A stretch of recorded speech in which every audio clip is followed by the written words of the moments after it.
Wow. Alright, so you guys are not going to believe what I was just told by a second doctor today. And I think it's worth making a vlog about, just to kind of discuss the potential options here as to why I was told what I was told and all that stuff. So let's get right into it. So first and foremost, to preface the entire vlog here, I think if you guys saw my last episode, I was told that I had a stress fracture in the fibula, which I suspected I did based on the feeling of symptoms and basically just other indicators such as I was able to put more weight on the tibia of my right leg versus putting an external pressure or wearing a shoe on the right side of my leg. And essentially the doctors did conclude after they saw my x-ray that I did in fact have a stress fracture and that I was going to get crutches and I was going to be in a cast for a little while and I was going to be out for about 1 to 2 months. Then they sent me to a sports clinic to get an MRI scheduled and checked up on, because they're more of a that niche specialist, and that is like a higher end doctor for all intensive purposes. And let's be clear here, I didn't see my x-ray at all, and I was really keen on seeing it because I told my doctor in that immediate care facility, hey, I want to see the x-ray and I want to tell you where the fracture is. I didn't even ask if there was gonna be one, I just said, I'm gonna show you where it is, I'll point it out. And they never showed me the x-ray.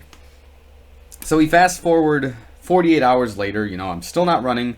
I am doing some gym workouts. I am on the bike with this cast on my leg, which is still pretty uncomfortable regardless. And I now go to the sports medicine facility for Northwestern, and the doctor shows me my x-ray, and he tells me, there's nothing here that shows me your leg is broken.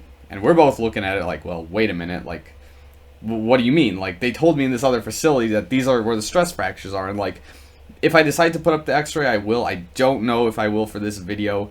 I don't know, we'll see. Maybe if I'm feeling like I need to keep it private for now, then I won't put it up, but I'll talk about it anyways. And in the picture, I see my, fibula and tibia for the first time, and I see it from all angles, and there's a spot where I thought it was going to be fractured, and it's just a blip on the x-ray, just kind of a little smudge. There's nothing really there, because the previous doctors who did the x-ray, they have 2 arrows pointing to different parts of my fibula and tibia, telling me where the stress fracture is running, and it looks like it's running a diagonal. If I remember this correctly, it's running from the top to the bottom, running from the front of the tibia to the Achilles, and that's the direction in which the fracture is running, which is kind of odd. It doesn't really make a whole lot of sense, but I digress. Where the arrows are pointing, there's nothing conclusive of, a stress fracture. And now, that's not to rule out that there isn't one. Just this doctor looked at it and said, this is inconclusive, we need to get an MRI done. So, we're not out of the woods yet in terms of what's going on. The leg is still kind of but I haven't run on it, but, they told me that I can wear shoes, I don't need a cast, I can do weight-bearing activity if it's comfortable. Anything that feels comfortable, I'm good to do until we figure out the MRI. Now, that being said, it doesn't mean that I'm not going to be not racing these next couple of races. I haven't been really, training as diligently because of this thing, so I won't be racing on Sundays. Still, I don't know if I'll be making my turkey trot this Thanksgiving, depending on the condition of, the leg, of course. And again, I don't know if I'm going to be running for a couple of days still. I think I'm ultimately opting into not running, and I may actually take a play out of Seth James D'Amour's book here, where it's sometimes you just take 12 days off and then you're going to get antsy about running and you're let's go, this is good. It's you get a mental recovery from running overall, and then when you do that run after 12 or 14 days, however long you take off, you feel refreshed. So maybe this is the right play. Maybe this is just my body giving me a second chance to say, okay, we've been running 7 days a week for almost 2 years straight now with no breaks. Some days are 2-a-days, and then plus you're biking and cross-training on some of these days. Let's enjoy the time we have now for a break. Despite having just this mild tenderness, kind of soreness on the side of the leg, let's take a little break, enjoy the time off, study some material, get some tests done for work, get some certifications, and just chill for a little while. maybe enjoy some swimming, enjoy some biking, enjoy some weightlifting, but on the running side, just chill.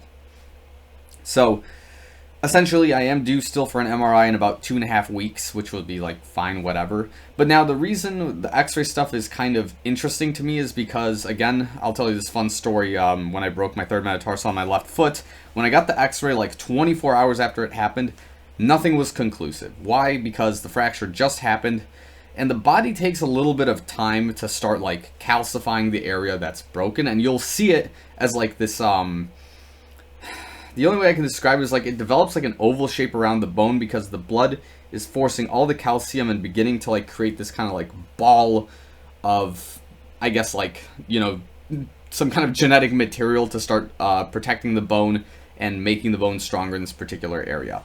So it's possible that maybe it takes like another month from now, if I were to get another x-ray on my fibula, to start seeing that development around the area that may have been fractured. So, that being said, it makes sense that it could not be conclusive and it could still be broken, which, again, I'm still leaning towards having a break in the bone than having some kind of, like, ankle tendon issues that may be longer going than usual. I think somebody commented below, and I fully agree with the person on that previous video. Like, if this is a broken bone, it's usually a one and done, and it may never happen again if I'm, like, diligent about recovery and all that. But if we're, like, dealing with some kind of, like, tendon that's like on and off sore and whatnot, then we're gonna have some issues that could be very long term that I'd like to avoid if possible. So that being said, you know, it's still inconclusive. I'm able to start doing some weight bearing activities again, and it's kind of strange because I just told everyone like, hey, listen, my leg's broken, I'm at peace, we're all this, but like now I'm coming out and saying that the results are inconclusive, and like this is why I love the medical system as it is that we can show two doctors the same piece of information, and one will tell you it is, and the other one will tell you inconclusive, it's not.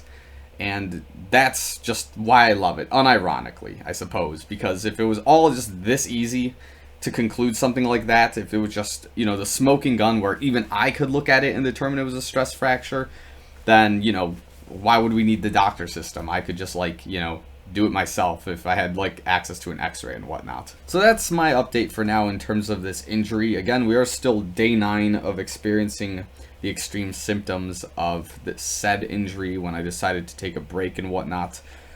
I will assess this probably next week to see how I'm feeling, but yeah, in a way I feel like I've been given kind of a second chance by powers beyond my control to basically get into better rehabilitation of my leg, and essentially just kind of taking it easy, focusing on some other things during this off season, and ultimately coming back stronger and a lot smarter as a runner rather than somebody who just goes ham all the time and gets hurt more frequently than usual. So yeah, I think we're going to end this here, and of course stay tuned for more updates as they come along, but right now I don't know if the recovery series is going to be as dramatic as I thought it was going to be. I thought it was going to be like in a cast and doing all this stuff.